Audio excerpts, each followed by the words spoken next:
Hello, my creative friends. I'm Heather North from heatherscreativeblessings.com. On Monday, I shared this sweet little envelope card with you and promised you a video on how to make it. So here it is. I'm only using the items in the box, or items that you easily would have on hand. So I have here a ruler. This is actually a T-square ruler, and it lines up on the left-hand side, kind of catches on there so that you get a perfectly straight horizontal line. But you could also line your ruler up with a grid mat or something else to get it lined up. And I just drew a faint line with my mechanical pencil. I'm going to use that to do my first row of stamping. So I'm starting here with the orange twist, and then I'm going to move on to Rockin' Red. The envelope is in the For Everything stamp set that's in the Foundations box. And then I'm going to move on. When I do the Rockin' Red, I'm going to go to the right of the orange and then beneath the orange. Then I'm going to stamp off and stamp onto my cardstock. This gives me, it's called second generation stamping, and it gives me more variation in my color. So here I've got a red and kind of a really light pinky red. I'm going to use my ruler again to draw another line under that light red envelope.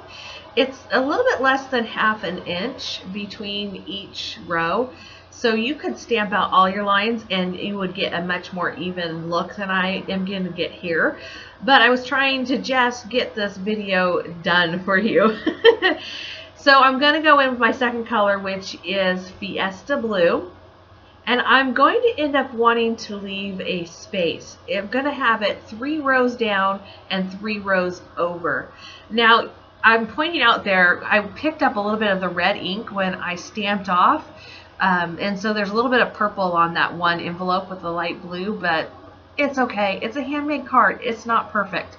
If you want perfect, I suggest investing in a MISTI stamper.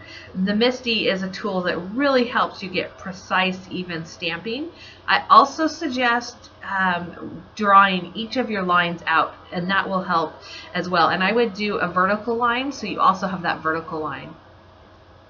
Now I'm coming up on the space that I want to leave blank. It's that 3 from the left and 3 down. So I didn't stamp in between those 2 dark greens. I'm going to skip it.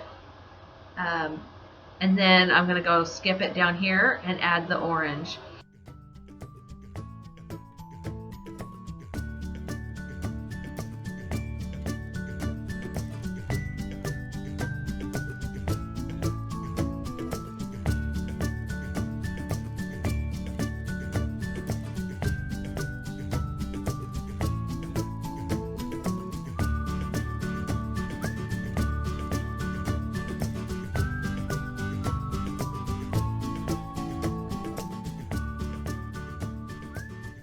One thing I want to note that you can't see on camera is I am cleaning off my stamp in between each color. I've got an absorber next to me. You could use a baby wipe or a damp paper towel or an old rag to clean off your stamp.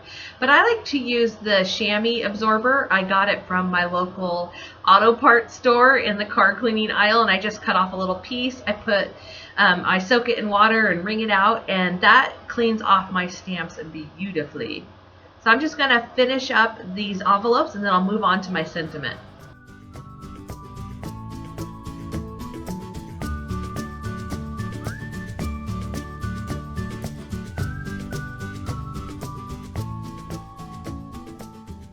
The sentiment I'm using also comes from the For Everything stamp set, and I'm going to use the Midnight ink. All these inks, by the way, are from Catherine Puller Designs, and they are included in the collection, as well as 3 stamp sets, the clear block I'm using, and the paper. So I want to say just a note to say thank you. So I'm only going to ink up the To Say. It says To Say Hello, but I didn't ink up the hello. I would just very carefully put the sentiment over my ink pad, and because it's a clear stamp and a clear block, I could see it really well where I was inking it up. This stamp set has a couple of hearts, including a really sweet little one that I'm going to stamp at the end of my thank you. On the first card I showed, I stamped several of the envelopes with the heart in them. I just love that. I actually asked Catherine for that. Could I have an envelope with the little heart on it? And so she gave me envelopes and a couple of hearts so I could choose. Isn't that sweet? On this one I didn't do that. I'm going to grab my pencil, and my eraser. This is a click eraser. I made sure it was clean first by just erasing on my scrap paper, and then I'm going to erase all of those little mechanical pencil lines, and my card, as simple as that, will be done. Here's a quick peek at my card, and I want to share a blooper with you because I was about 2/3 of the way done with filming my first card, and I dropped my clear block. Oh, and it had red ink, and I just put my head down. I'm like, I was so tired at this point. I still don't know how to fix that. If you have any ideas, please leave me a comment below because I have put all that work into it. I still want to use that card. I'll have some close-up pictures and a supply list over on my blog if you're watching on YouTube. And if you are watching on YouTube, please give me a thumbs up and subscribe to my YouTube channel if you want to see more from me. Thank you so much for joining me today. I hope that you find some time today to get a little bit creative. I'll see you in my next video. Bye!